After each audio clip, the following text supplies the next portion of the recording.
But before we drain out the system, I want you guys to know, even though we're gonna manually drain down the system, we need to blow it out at some point with an air compressor. Especially living in Omaha, Nebraska, our winters are brutal cold.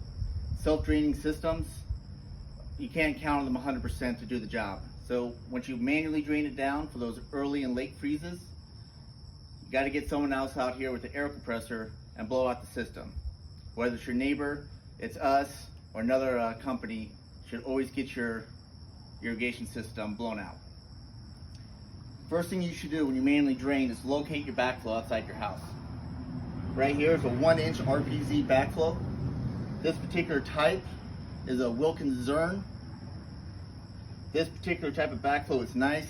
The internals is plastic, and you can take these out for wintertime. There's 2 screws right here that you'll take out and remove for the wintertime so you don't have to worry about freezes. But for right now, we're just gonna manually drain. So we located the backflow outside the house. It goes into the house. So we're gonna go downstairs in the basement, locate where this is at, and follow back to the shutoff. So right here, this is where it comes into the house. And if you just follow this back, all the way back, all the way down, you'll see our drain and our shutoff. Hopefully you're lucky enough where your shutoff will have a tag on it that will say sprinkler shutoff. If you do not have that, and there's no way to really trace it back because you have a finished basement, you gotta locate your water. This is your water meter. This is where the water comes into your house, and this is your shutoff. Okay? You do not want to get this confused with your water or your sprinkler shutoff. If you shut this off, the water in your house is shut off. You do not want that. We want to locate where it tees off your water main. Tees off right here, right to our shutoff. You want to turn that so it's at 90 degrees.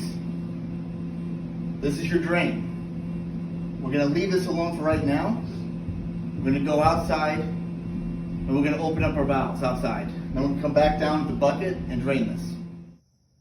So we went downstairs, we shut off the water to the sprinkler. Come back out here, and these are bleeder valves. We're going to open these up, just like that, to create a gravity drain.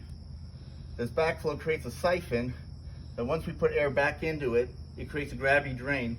So when we open up the drain down in the basement, we get all the water. And assuming you had a different backflow, that you couldn't take these inner parts out, we'll just go ahead and open them all. Open them all. And Alex, see if you can't zoom in. When we open them, these bleeder valves need to go with the valve. If it goes with it, that means it's open. If it's going against, it's closed. So we open it all up. We're good. We're gonna go back downstairs with the bucket and drain out the system. All right, so now we're going back down in the basement to drain all the water out of the pipe. Note that you can have different kinds of drains. You can have a ball valve, a gate valve. The key is to have some way to drain out your system, whether it's here, sometimes it's even outside by your backflow. We'll have some other videos of some other backflows and setups that might have a drain outside and not inside. But the key is to locate the drain to get the water out. Grab a bucket, open it up, and depending on how long your run is outside to your drain, is how much water you have. And it may take a few minutes to get it all done. But once you have it all done, you're going to leave this open until it's time to kick the system back on. So we've got all the water drained in the basement. We left that open. We're going to come back out here for the final step. And that's just to turn our bleeder valves 45 degrees. 45. And we're going to want to turn our ball valves 45 as well. It goes 45 with the pipe. The reason for this is water can sometimes get caught between the ball valve and this metal inside here. So by turning to a 45, you eliminate that possibility. So we got it all open, we're ready to go. Especially here in Omaha, Nebraska, and the northern parts of the Midwest here. With our freezes, they can be really harsh freezes, really hard.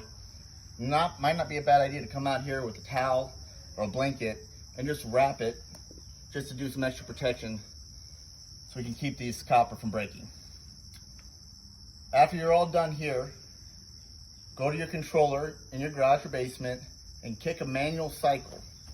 It only has to be a couple minutes per zone, but by doing this, all the excess water that's in the valves, you're releasing it from the valves in the main line to get all that water out. After that, turn your clock to off, and hopefully soon after that we can get you can get someone here to blow out your system.